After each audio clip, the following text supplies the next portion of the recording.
Welcome back to the Road of Life podcast with Bennett and McKay. We're back. This week, we're going to talk about self-care. This is near and dear to you. Yeah, it's been on my mind a lot lately. I've been thinking about it a lot, turning it over in my mind. And I started thinking about it actually because I'm going to speak about it at an event coming up in April in Calgary. And so it's been getting me thinking a lot about what life is like today compared to what life was like 3 or 4 years ago. Pretty much the same, right? Pretty much the opposite. Working in our corporate jobs, in our corporate life, our old life, as I now lovingly refer to it. And it's so different than today. Like, we've done a lot of work between then and now, and it's changed a lot of things. Most importantly, it's changed my mindset and how I see things. And in my old life, when I was working in my corporate job, self-care then was your tank is empty. What are a couple things you can do to get your tank back up, quarter tank, half tank, like put a little bit back in the tank so you can keep going. And so it was, because you were getting just drained every week, Yeah. living for the weekends. Can't wait for the weekends.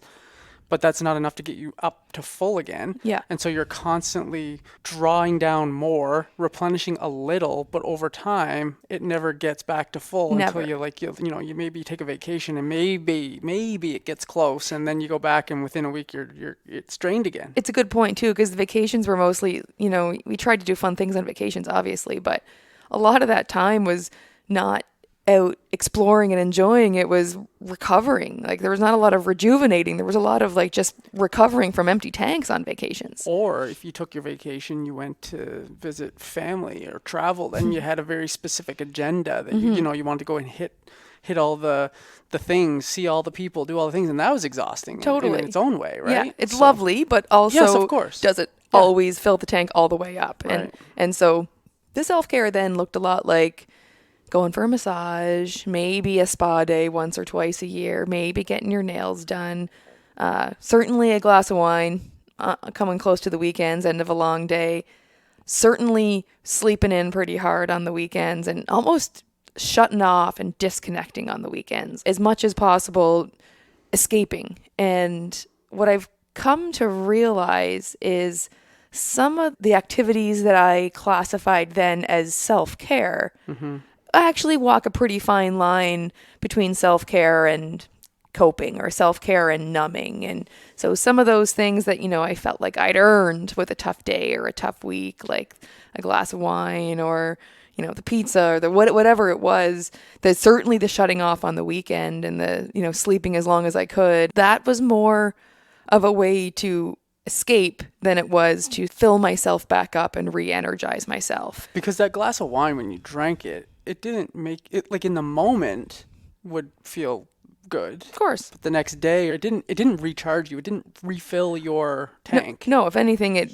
disrupted my sleep. And, in the end, it actually had the opposite effect. In the moment drinking it didn't. It felt great. Yeah. But, the impact on my body hours later was actually the opposite of what I was trying to do, because it certainly did impact my sleep and my digestion and things like that. Yeah. And so I've been given that a lot of thought. And so to me, the things I was doing then were really, at best, reactive self-care. Yeah. Which, to me, now that I've thought about it, reactive self-care are the things you do after you've already been wrung out. Burned out, yeah. Oh, yeah. Well, after, you're hovering above empty, you need something to be able to keep going. That's the reactive self-care. Yeah.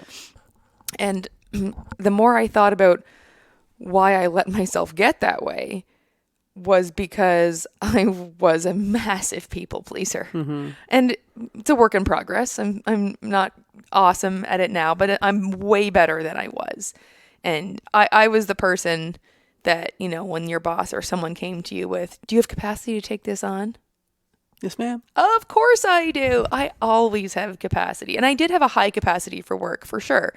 But I also needed the external validation of a job well done. I needed someone to pat me on the back and give me a gold star and tell me I was good enough, because I didn't actually believe I was good enough. And so I needed someone else to tell me that. So that's the people pleasing, where my people pleasing comes from. Just getting validation. Yeah, exactly. The external validation from other people. So I would seek out people pleasing behavior so that I could get my pat on the back.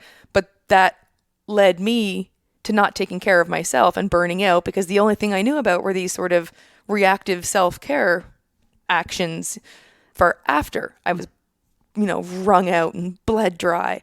And so I've started thinking more about proactive self-care and the difference between the two. And obviously reactive and proactive, we all have sort of an intuitive understanding. But for me, I think reactive is the tank is empty. I got to put a little bit back in so I can keep going. Where proactive is, let's increase the size of the tank so you always have what you need available.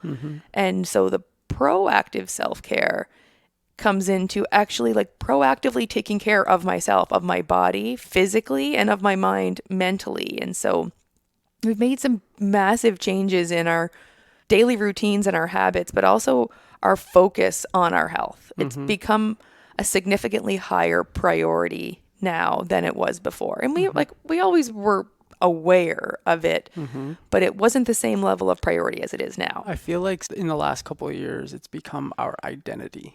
Yeah. We've inherited an identity that we are healthy people and we do healthy things. And so it's changed a lot of our habits and rituals around self-care so instead of a glass of wine, we'll go for a workout or Go a for run. a walk. Or whatever. Yeah. For sure. And so things like the physical, of course, like prioritizing sleep and having your sleep routine and making sure you're getting enough sleep and tracking your sleep and all this stuff, because I think fundamentally it all starts with sleep and hydration, water. We were not drinking anywhere close to, we were perpetually dehydrated. Okay. I would sit at my desk and I would have a bottle, like a 750 ml. Yeah. Yeah, bottle that I would fill maybe once a week. So I'm laughing because I know it's true. I was like a raisin. Yeah. I couldn't have been more dehydrated and still been alive. Yeah, I know. Yeah, it's crazy. This might be too much information for people. My urine was like yellow, borderline orange. It was wild. So unhealthy, so brutal. But honestly, it was like, well, I've got work to do and I'm focused on, I'm doing stuff and the water's sitting right there. I could easily take a sip, but then I'd have to going back and forth to the bathroom, and I just got time for all that. I got stuff to do. What's your priority? Yeah, it's wild. Yeah, your priority was the spreadsheet on the screen in front of you. Yeah, and now I drink. Now, don't look at my water bottle right now because it's not doing very well. But I drink about 4 liters a day, close to. Yeah, every day. So and it's drastically different. Well, even just your brain function, like from a being hydrated perspective. And so for me, the two fundamentals of your physical health are sleep and hydration, and the rest builds on there. And if you've got enough sleep, good quality sleep, and you're hydrated, then you've got the energy to do everything else, like your healthy eating and your exercise, your movement. And so we've prioritized all of that and made some drastic changes to our diet, and we've certainly prioritized movement in our day. And so I feel better from that, like noticeable difference in how I'm feeling today than I was feeling physically in my body 3 years ago. Yeah, what I like about it, what you said was that, reactive, you're trying like heck to get back to full on your tank. Whereas the proactive, you're actually just getting a bigger tank. Like you're working out, which gives you more energy. You're drinking water, you're getting sleep, which gives you more capacity to do things during the day. You're eating things that make you feel good and don't take away from you, disrupt your sleep, disrupt your digestion, make you feel bloated, make you feel bad. Yeah. And so all of those things energize you, give you more vitality in your life. It just gives you, like you say, a bigger tank to do more things. Yeah. And then on the sort of mental side is two things that I've never done before, ever. I tried to keep a journal 5 minutes 20 years ago. It didn't work. But journaling and meditating. Yeah. And you're not alone there, because like I historically, that's not something that I ever was brought up around or considered doing, or like a journal. Honestly, a journal to me was like a diary. And I thought that like Dear Diary, that was kind of like a little, growing up, I would have thought that's little girls keep little diaries or whatever. Yeah. That was how I grew up thinking about it. And meditation, that's a little woo woo. Yeah.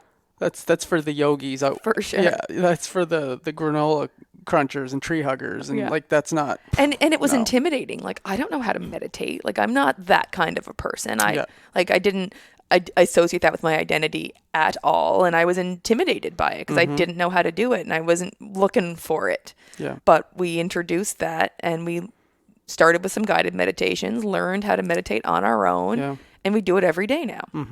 And it's actually really like going from someone who was what I just described to every day meditating and journaling, honestly life changing. Like I've learned so much more about myself, like just going inside myself, thinking about some things, writing out my thoughts. Well, because I have the most creative thoughts I have, or like things come to me when I'm meditating that would never come to me any other time of day because I have like it's like I've created space for those more creative or abstract thoughts that I, when you're busy doing your spreadsheet, when you're busy doing your work, like head down doing stuff, that stuff doesn't often pop in. And so the meditating for me has created a lot of space in my brain. And then the journaling, I agree. It's not a Dear Diary at all. It's a very structured approach. I journal the same things every day, what I'm grateful for, what my goals are, the identities I want to hold, and the traits I want to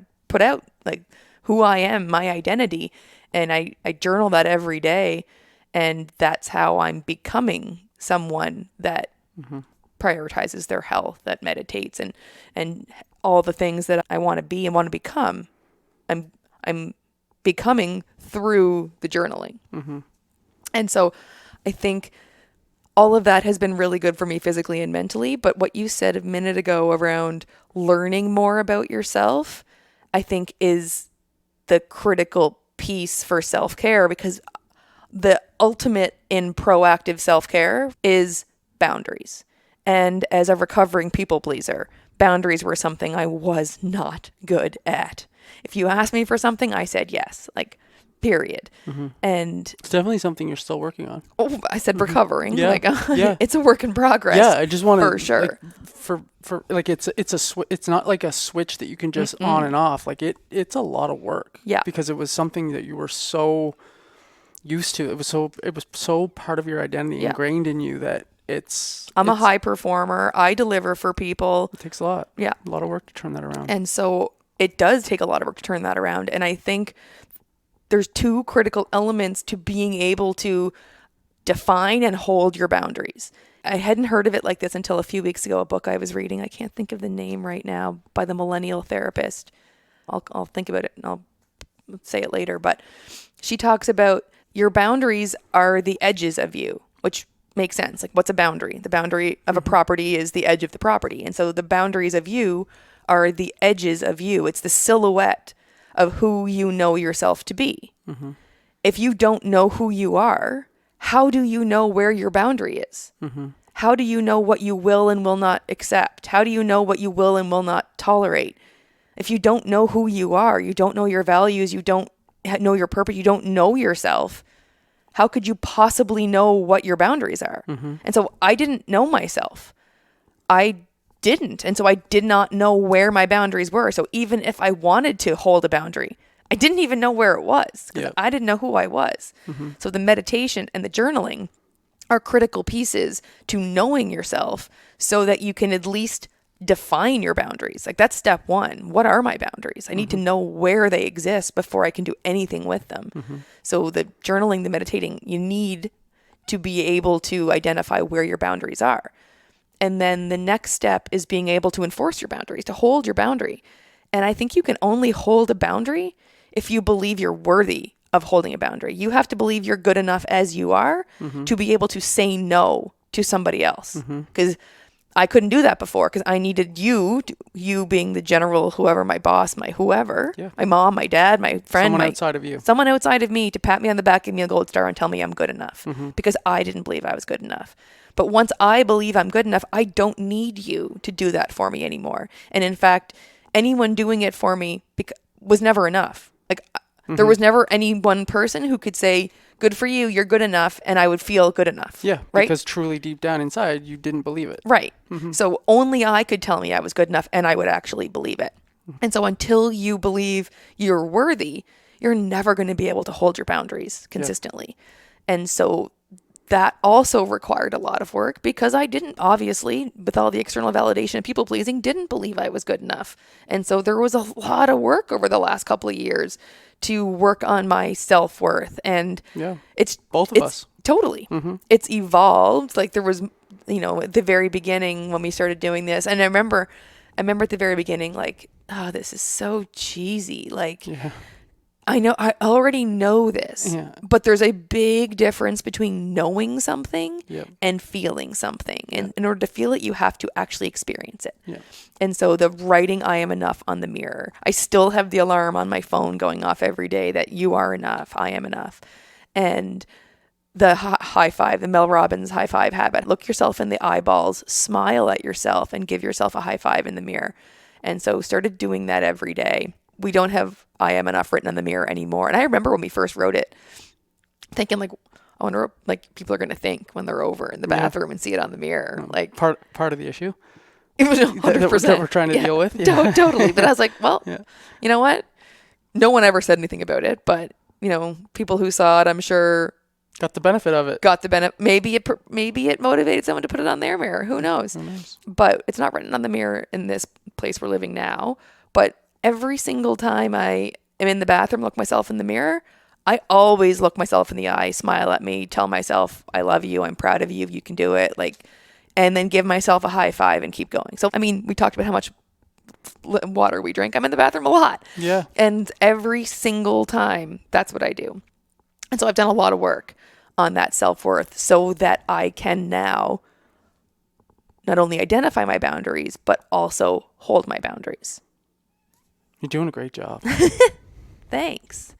Because I think the downstream effects of all that people pleasing is, well, I experienced it when we left our corporate jobs, right? That was my primary source of external validation. And so when I left that job and I lost that external validation source, it was a bit of an identity loss. Like January 2022, we talked about what a rough time that was. And it was on so many fronts. You lose who you are. Yeah. When you don't have the boundaries and you don't enforce them, and you don't realize who you are anymore.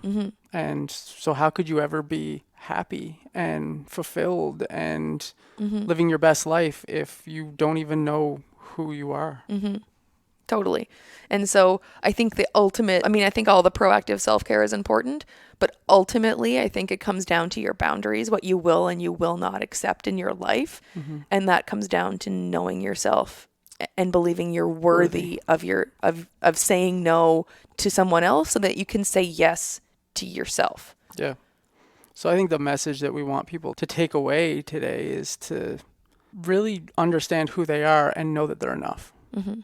Exactly as they are. Because I think we have an epidemic of unworthiness. It's literally, I think, the biggest thing holding everyone back from living their best life is, I think most people in the world do not believe they're worthy to have the life that they really, really want, and therefore do not do the things required to get it. Self-sabotage, all those things that come up because they don't feel they're worthy. They settle for less than they deserve because they don't believe they deserve more. And I believe that's why people don't go after their dream career or business or whatever. They stay in relationships that aren't healthy for them.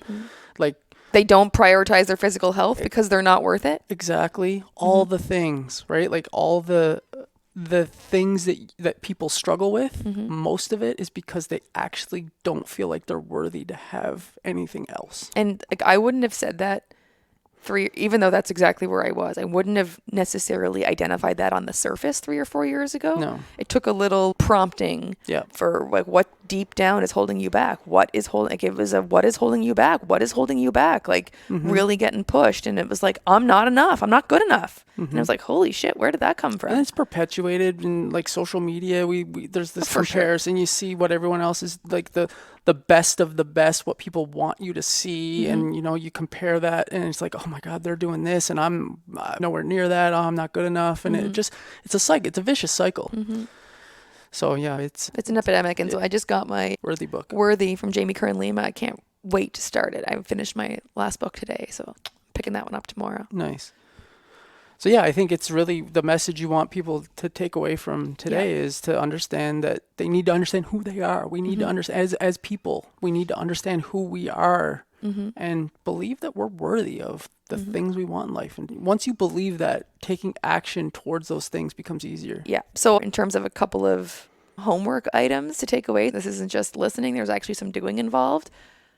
When you, at least once a day, if not every single time you wash your hands, look yourself in the eye in your bathroom mirror, smile at yourself, which can be hard, but look yourself in the eye and smile at yourself, and then give yourself a high five. Even the corporate version of me who was drinking a sip of water a day Mm-hmm. was go to the bathroom at least once. So you could look yourself in the mirror at least one time and say, you're badass, you're worthy, go get it. Mm-hmm. And high five yourself or fist bump yourself or whatever you kiss Yeah. yourself if you want. Whatever's your go-to move. Yeah. But so even that version of me could do it, so Yeah. anybody can do it. Totally. And Yeah. then the other thing, because I found meditating so intimidating, is it doesn't have to be long, like 5 minutes. You can start with 5 minutes, either of just breathing in and out and like literally thinking, breathe in, breathe out. Like that's it. Or there's a bazillion apps now. Yeah, Go on to Calm or, Go to or guided, yeah. Headspace or Yeah. get a 5, 'Cause 10 minute guided meditation. when I started meditating, I had no idea what to No. do. Like I'm just sitting. So what do I do? Just sit here? Yeah. And just